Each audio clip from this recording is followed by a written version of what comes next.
وزي ما انتم شايفين هدف عمر مرموش القاتل باصة وانفراد وبسرعته قدر ياخد وبرينكس في ظهره ويسجل هدف التعادل في مرمى مانويل نوير. هدف عالي جدا من نجم عمر مرموش اللي بيتألق هذا الموسم وبيسجل 7 اهداف في صدارة هدافي الدوري الألماني.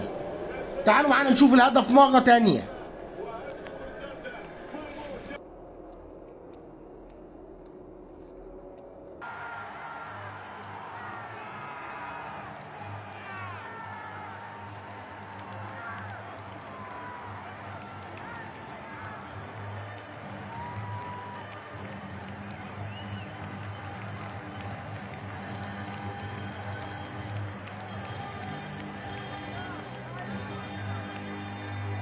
إن الله وملائكته